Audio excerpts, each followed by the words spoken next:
Hi ಎಲ್ರಿಗೂ ನಮಸ್ತೆ. ಇವತ್ತು ನಾವು ಮೇಕೆದು ಬ್ಲೆಡ್ ತೊಗೊಂಡು ಬಂದಿದ್ದೀವಿ. ಅದರಿಂದ ನಾವು ಹೇಗೆ ಬ್ಲೆಡ್ ಫ್ರೈ ಮಾಡೋಣ ಅಂತ ನೋಡೋಣ. ಗ್ಯಾಸ್ ಆನ್ ಮಾಡಿ ನೀರು ಇಟ್ಕೊಳ್ಳೋಣ. ಇವಾಗ ನೀರು ಕುದಿಯೋದಕ್ಕೆ ಬರ್ತಾ ಇದೆ. ಇವಾಗ ಅದರ ಒಳಗಡೆ ನಾನು ಇದನ್ನು ಹಾಕ್ತಾ ಇದ್ದೀನಿ.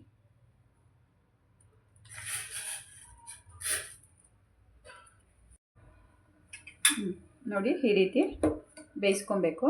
ಇದಿಷ್ಟು ಬೆಂದರೆ ಸಾಕು. ಇವಾಗ ಆಫ್ ಮಾಡ್ಕೊಂಬಿಡೋಣ. ಫ್ಲೇಮ್ ಆಫ್ ಮಾಡಿಕೊಂಡು ಇದನ್ನು ಮಡಿಗಟ್ಕೊಳ್ಳೋಣ. ನಾವು ಬೇಯಿಸಿದ ಮೇಲೆ ನೋಡಿ, ಒಳಗಡೆ ಕೂಡ ಅದು ಹಾಗೆ ರೆಡ್ಗಿರುತ್ತೆ. ಯಾಕಂದರೆ ನಾನು ಮೇಲ್ಗಡೆ ಮಾತ್ರ ಉಂಡೆ ಉಂಡೆ ಹಾಕಿದ್ದೀನಲ್ವಾ, ಅದರಿಂದ ಅದು ಒಳಗಡೆ ಕೂಡ ಬೆಂದಿರಲ್ಲ, ಏನೂ ಆಗಲ್ಲ. ನಾನು ಅದನ್ನು ನೀಟಾಗಿ ಮಡಿಗಟ್ಬಿಟ್ಟು ಈ ರೀತಿ ಕಟ್ ಮಾಡಿ ಇಟ್ಕೊಂಡಿದ್ದೀನಿ. ಇವಾಗ 2 ಸ್ಪೂನು ಎಣ್ಣೆ ಹಾಕ್ಕೊಳ್ಳೋಣ. ಒಂದು ಮೀಡಿಯಮ್ ಸೈಜ್ ಈರುಳ್ಳಿ ಕಟ್ ಮಾಡಿ ಇಟ್ಕೊಂಡಿದ್ದೀನಿ, ಅದನ್ನು ಹಾಕ್ಕೊಳ್ಳೋಣ. 4 ಹಸಿಮೆಣಸಿನ್ಕಾಯಿ ಇದನ್ನು ಮಿಕ್ಸ್ ಮಾಡ್ಕೊಳ್ಳೋಣ.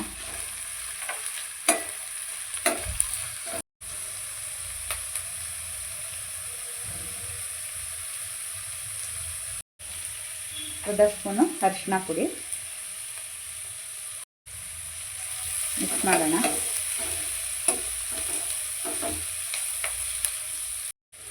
ಈಗ 1 ಸ್ಪೂನಷ್ಟು ಶುಂಠಿ ಬೆಳ್ಳುಳ್ಳಿ ಪೇಸ್ಟು ಹಾಕ್ಬಿಟ್ಟು ಮಿಕ್ಸ್ ಮಾಡ್ಕೊಳ್ಳೋಣ.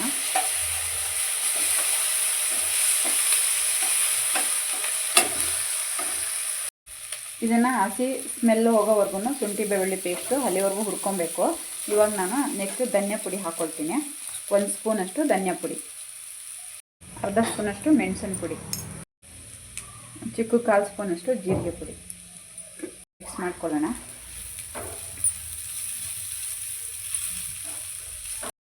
ಅರ್ಧ ಸ್ಪೂನಷ್ಟು ಅಚ್ಕಾರದ ಪುಡಿ ಹಾಕ್ತಿದ್ದೀನಿ. ನಾನು ಮೆಣಸು ಪುಡಿ ಮತ್ತು ಮೆಣಸಿನ್ಕಾಯಿ ಹಾಕಿರೋದ್ರಿಂದ ಅರ್ಧ ಸ್ಪೂನ್ ಹಾಕ್ಕೊಂಡಿದ್ದೀನಿ.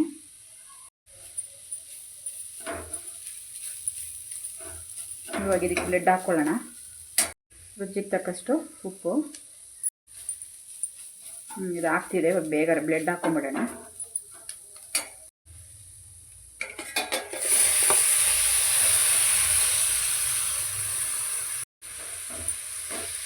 ಮಿಕ್ಸ್ ಮಾಡ್ಕೊಳ್ಳೋಣ.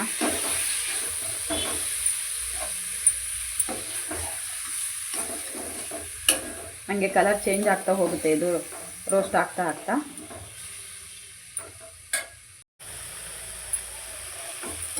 ನೋಡಿ, ಅದು ಬ್ಲೆಡ್ ಹಾಕಿದ ಕೂಡಲೇ ಅದು ತಳ ಹಿಡ್ದಿದ್ದೆಲ್ಲ ಬಿಟ್ಬಿಟ್ಟು, ಯಾಕಂದ್ರೆ ಅದು ನೀರಿನ ಅಂಶ ಇರುತ್ತಲ್ಲ. ನಾವು ಧನಿಯಾ ಪುಡಿ ಹಾಕಿರೋದ್ರಿಂದ ಸ್ವಲ್ಪ ಅದು ಕಚ್ಕೊಳ್ತಾ ಇರುತ್ತೆ.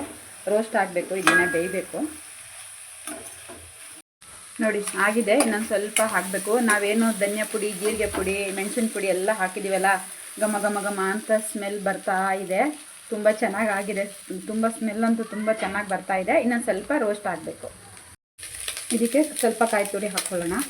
ಹಾಗೆ ಮಿಕ್ಸ್ ಮಾಡಿಬಿಡೋಣ.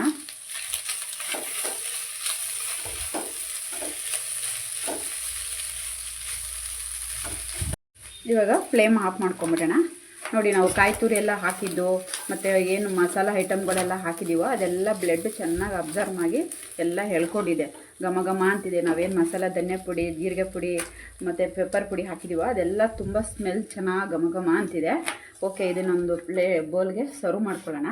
ಇದನ್ನು ಬಂದ್ಬಿಟ್ಟು ನಾವು ಚಪಾತಿಗೆ ತಿನ್ಬೋದು, ಸೈಡ್ ಡಿಶ್ ಥರ ತಿನ್ಬೋದು.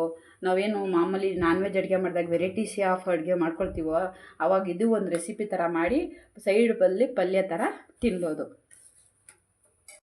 ನೋಡಿ, ಇವಾಗಿದು ರೆಡಿ ಇದೆ. ಇವತ್ತು ನಾವು ಈ ಬ್ಲೆಡ್ ಫ್ರೈ ಜೊತೆಗೆ ಚಪಾತಿ ಮಾಡ್ಕೊಂಡಿದ್ದೀವಿ ತಿಂಡಿಗೆ.